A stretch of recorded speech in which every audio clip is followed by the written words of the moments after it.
Quero registrar aqui nossa palavra de gratidão pela sua audiência, às igrejas irmãs que têm nos apoiado por toda a nação brasileira. Deus abençoe a todos vocês.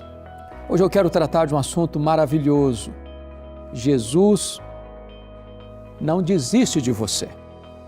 E eu quero fundamentar esta mensagem em Marcos 16, versículo 7.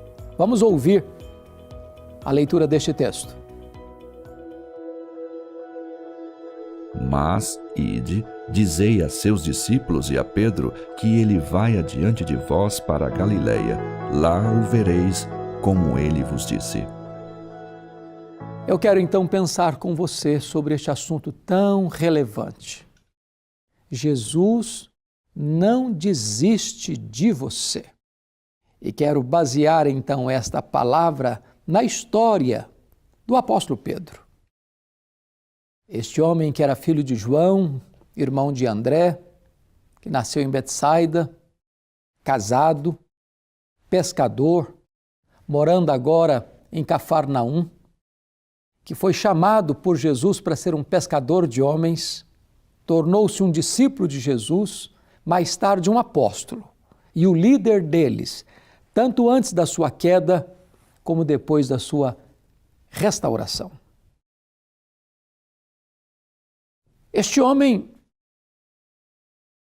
é muito parecido com você e comigo.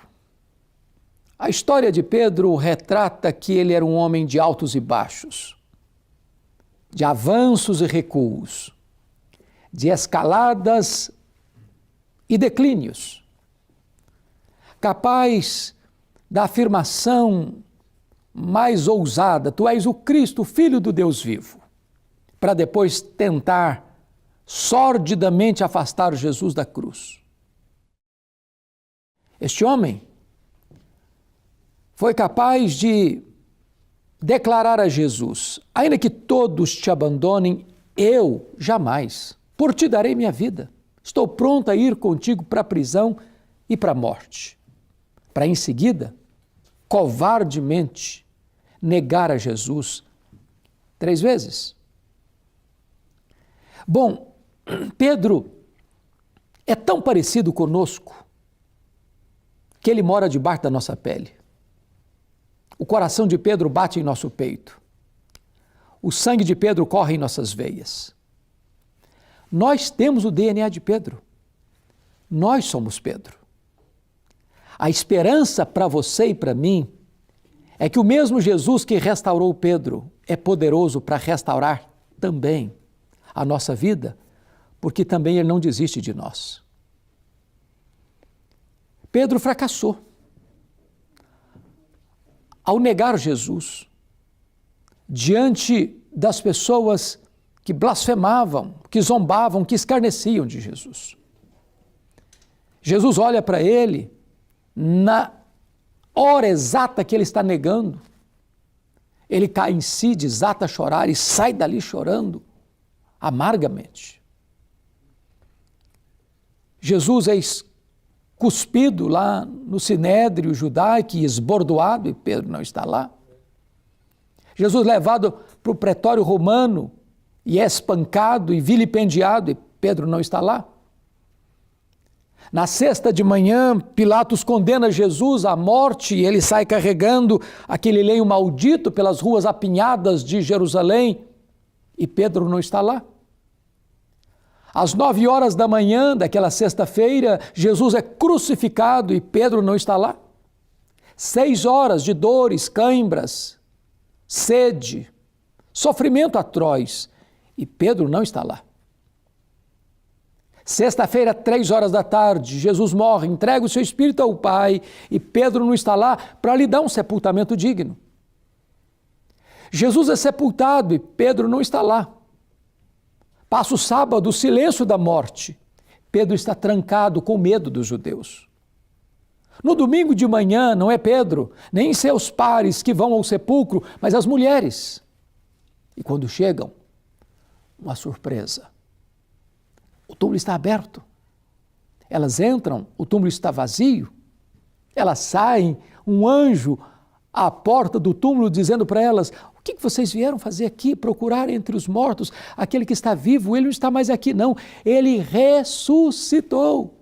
E tem uma mensagem aqui. Ide, dizei aos seus discípulos e a Pedro que ele irá diante de vós para Galiléia, lá o vereis, como ele vos disse. Mas por que a menção de Pedro, se ele já era um discípulo?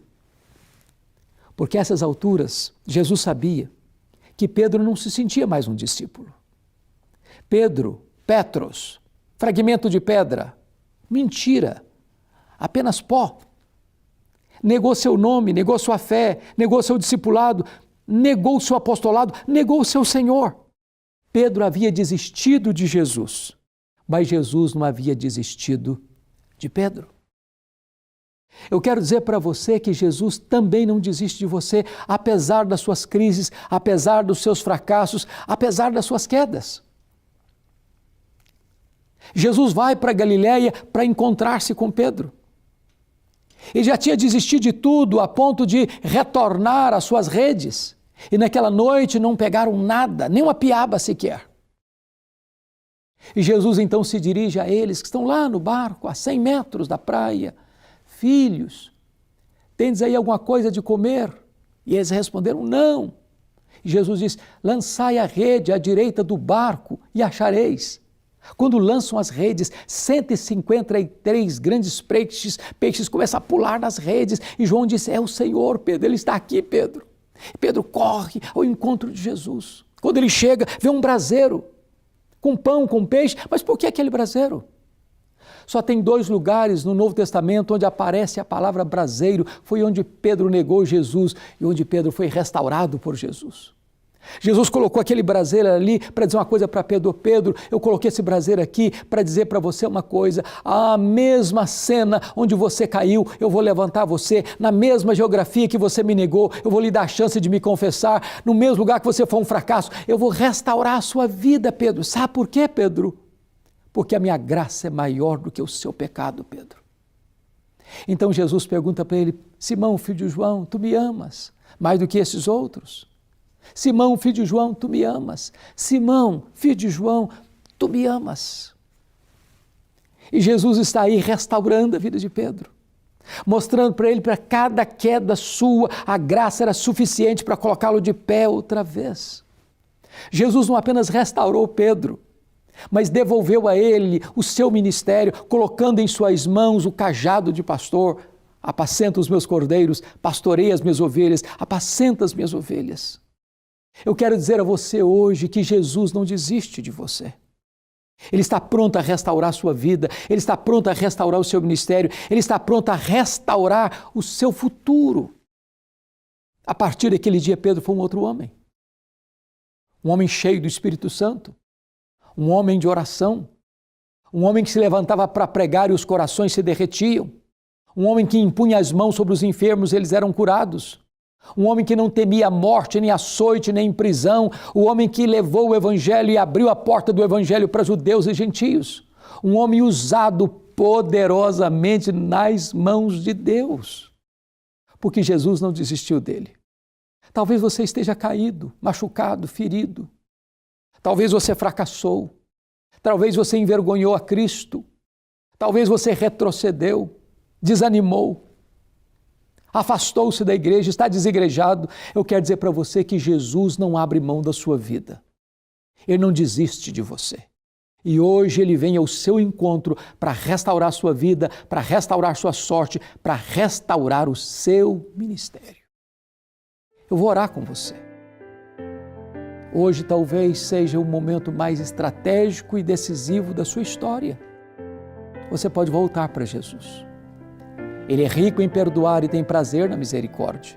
Ele vai abraçar você. Ele vai festejar a sua volta. Ele vai se alegrar em restaurar a sua sorte. Deus, eu te peço que Tu abençoes as pessoas que estão nos assistindo. E eu te peço que Tu apliques esta palavra ao coração de cada uma delas. Em nome de Jesus.